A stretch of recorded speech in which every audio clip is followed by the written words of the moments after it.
Miss Fitria Jafar from Apotheker. Thank you so much for taking the time to talk with us. My name is Ahmad Abdiraso from from the pharmacist study program.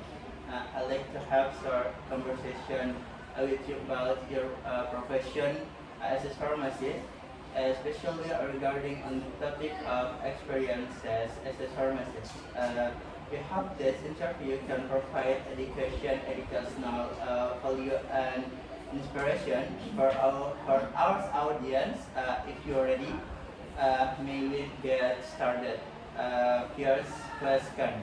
Pertanyaan pertama, what models you should become pharmacist and what challenges do you face? Apa yang memotivasi ibu untuk menjadi apoteker dan apa saja tantangannya? Kalau untuk motivasi, biasanya pada dasarnya itu rata-rata membantu orang lain untuk sembuh pasti toh. Untuk orang sembuh juga kadang ada kuasa atau ada kebahagiaan sendiri dalam toh. Nah, dan itu juga apa namanya? Ya sebelum juga saya minat, maksudnya keinginan untuk masuk farmasi ya pastinya pertama itu gitu. Terus kedua pastinya orang tua. Nah dulu tuh pastinya mau masuk dokteran, tapi karena saya ini dia farmasi. Ya.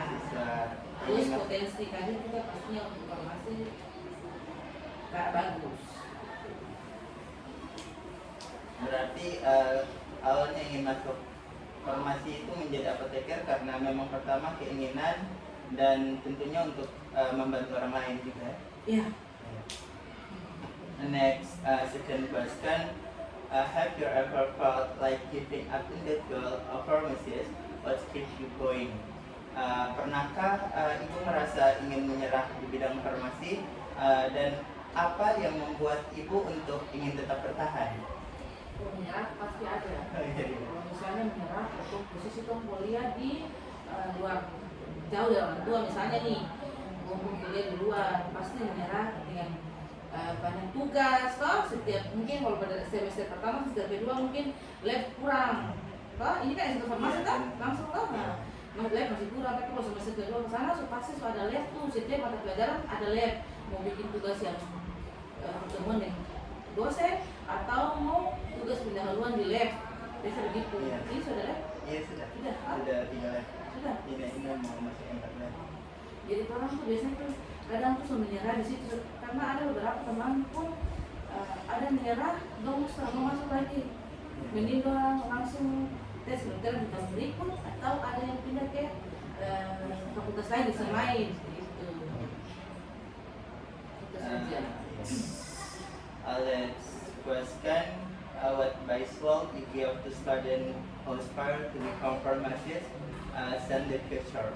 Additionally, in the field of academic pursuits such as grades, reports, and request achievements, apa saran ibu bagi mahasiswa yang di luar sana yang ingin menjadi apoteker di masa depan, dan bagaimana tips untuk membangun semangat belajar mahasiswa di tengah tekanan nilai, laporan, dan begitu banyak ujiannya?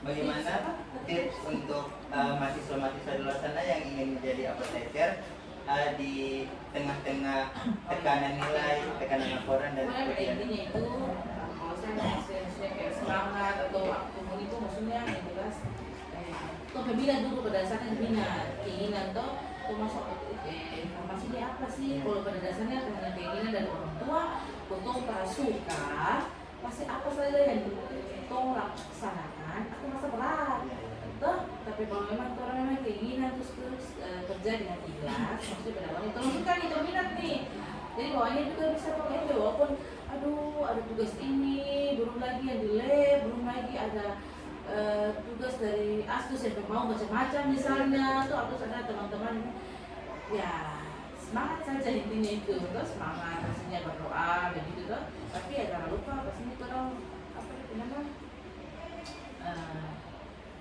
tetap berusaha dalam arti itu, karena ingat, harus ingat lagi itu tujuan dan tujuan tuh masuk farmasi ini apa gitu, apa yang itu menggunakan untuk orang tua. Kan teman-teman juga ada, kadang-kadang ada dokter asal yang untuk menggunakan untuk orang tua, tapi lama kelamaan mungkin sudah ada menyatu begitu, mungkin ada sudah ada rasa ini akhirnya mungkin pada awalnya semester 1 semester 2 sudah menyerah nih, tapi mungkin lambat laun karena kamar kembali langsung kayak sudah oh sudah nyaman, sudah enak, ada begitu, ada yang memang karena awalnya cinta. Itu contoh misalnya orang anak-anak dari SMP langsung masuk SMF, itu kan pastinya dia sudah jago tuh, pastinya orang punya dasar, dengan orang yang cuma lulus SMA masuk di situ masih inilah gara-gara ini, jadi kalau orang mungkin pasti ada orang jago tuh, cuma ya itu tadi balik pada intinya itu belum bisa punya orang dia harus punya semangat tuh, intinya begitu. Terus ingat lagi untuk tujuan masing-masing ini, kalau mau untuk orang tua ya sudah, orang semangat sebentar lagi bahwa ada orang tua ada semoga ya apa yang keinginan dan orang bisa ini ya tercapai seperti itu. Saya balik lagi karena keinginan apa? Ini tujuan pertama masuk farmasi. Tujuan pertama masuk farmasi karena keinginan orang tua juga, dan memang sudah keinginan saya dan cita-cita saya ingin menjadi seorang apoteker. Iya. Awalnya kalau kalian gimana? Memang kalian sangat minim sekali dengan apoteker, sangat. Saudara dengan ada yang kesehatan. Iya ada, tapi SKM. Makanya anak mau jadi farmasi. Awalnya juga mau kedokteran, cuma nggak dapat, jadi jurusan kedua pilih Yang kedua farmasi. Oke. Jadi berarti kalian itu masuk jurusan mandiri. Iya, Mandiri. Oke. Thank you so much for your time, Ms. Rukia Jafar. The stories and insights you shared are really interesting and have broadened an understanding of the pharmacist profession. We hope what you shared can inspire many people. Wishing you all the best, and hopefully we'll meet again another time. Thank you, Miss, atas kesempatan yang sudah diberikan. Terima kasih. Semoga apa yang saya mewawancarai bisa dapat memotivasi untuk teman-teman di luar sana yang sedang berjuang untuk mendapatkan gelar apoteker tersebut. Ya, terima kasih, Bu, ya. Assalamualaikum warahmatullahi wabarakatuh.